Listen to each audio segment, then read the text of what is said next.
La soledad es una de esas realidades inevitables de la existencia, humana que nos acompaña como una sombra discreta, a veces temida, a veces buscada, pero siempre presente. Desde los primeros latidos de la conciencia hasta el último suspiro de la vida, la soledad se presenta con múltiples rostros.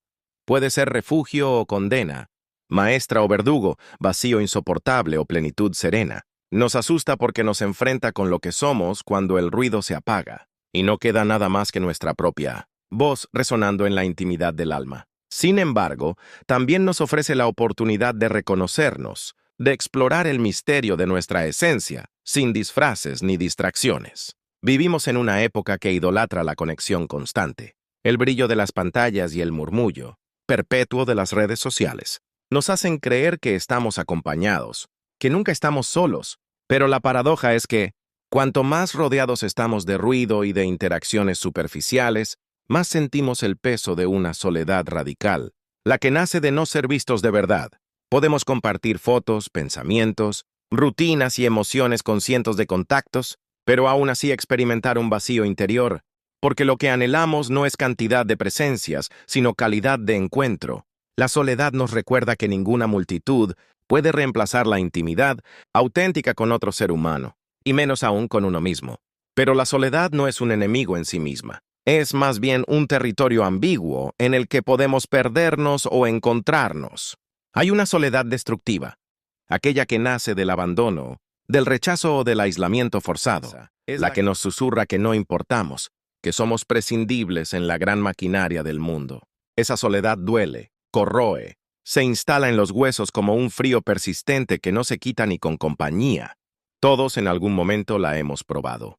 La silla vacía en la mesa familiar, la llamada que nunca llega, el abrazo que no se da, el silencio de quienes alguna vez nos prometieron estar. Sin embargo, también existe una soledad fértil, creadora, transformadora. Es aquella que uno elige voluntariamente, no para huir del mundo, sino para dialogar consigo mismo. En ese espacio silencioso, aprendemos a escuchar la música interior, la que se pierde entre el ruido de la cotidianidad. La soledad elegida nos devuelve el poder de reconciliarnos con nuestro pasado, de soñar futuros posibles y de aceptar el presente tal como es. Muchos de los grandes pensamientos, obras de arte y descubrimientos de la humanidad han nacido de hombres y mujeres que, retirados en la intimidad de su soledad, encontraron una claridad imposible de alcanzar en medio del tumulto social. El reto, entonces, no es eliminar la soledad de nuestras vidas, pues eso sería negar una parte fundamental de la condición humana, sino aprender a convivir con ella, a transformarla en maestra en lugar de verdugo. La soledad nos confronta con la pregunta más radical: ¿quién soy cuando nadie me mira?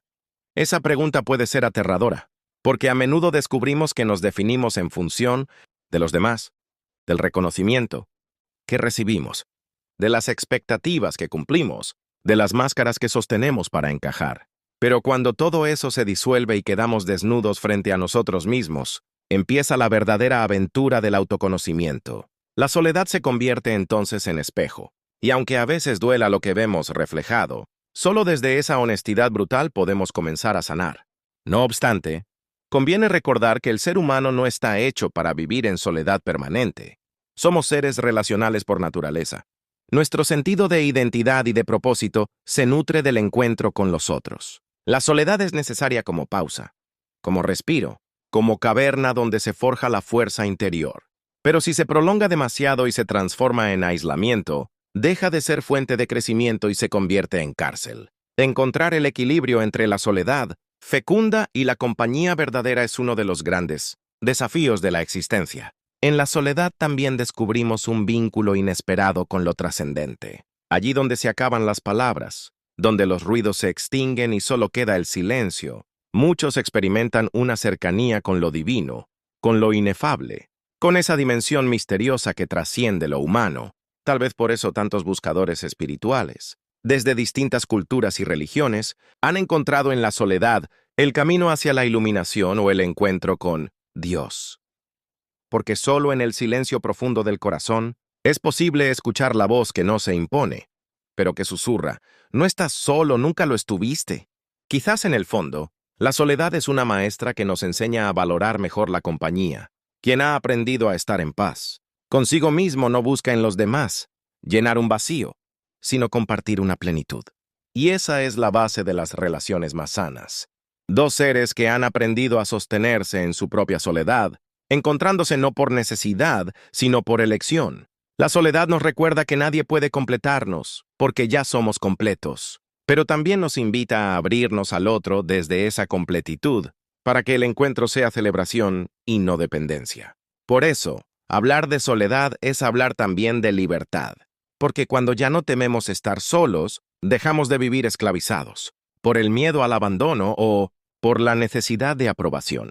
Nos atrevemos a ser auténticos, a caminar caminos propios, a decir que no cuando es necesario. La soledad nos libera de las cadenas invisibles que tantas veces atan nuestra existencia. Nos enseña que estar solos no significa estar vacíos, sino habitarnos con dignidad y profundidad. En última instancia, la soledad es el escenario inevitable de la vida y de la muerte. Nacemos solos, aunque rodeados de brazos, y morimos solos, aunque haya manos que nos acompañen. Ese tránsito individual es ineludible, y quizá por eso la soledad nos produce tanto vértigo, porque nos recuerda nuestra finitud. Pero al mismo tiempo es un regalo, porque nos invita a vivir de manera más consciente, a cultivar relaciones más auténticas y a reconciliarnos con nosotros mismos. La soledad, bien comprendida, no es un abismo oscuro, sino un puente hacia la sabiduría. Quien aprende a abrazar su soledad ya no la ve como una enemiga, sino como una compañera inevitable del viaje, porque al final, la soledad no es ausencia, es el silencio que habita en nosotros, el espacio donde se gestan las preguntas más hondas y las respuestas más sinceras. Es el recordatorio de que, aunque el mundo cambie y las personas vayan y vengan, siempre tendremos un lugar interior al que volver. Un lugar donde, si aprendemos a nunca estaremos realmente solos.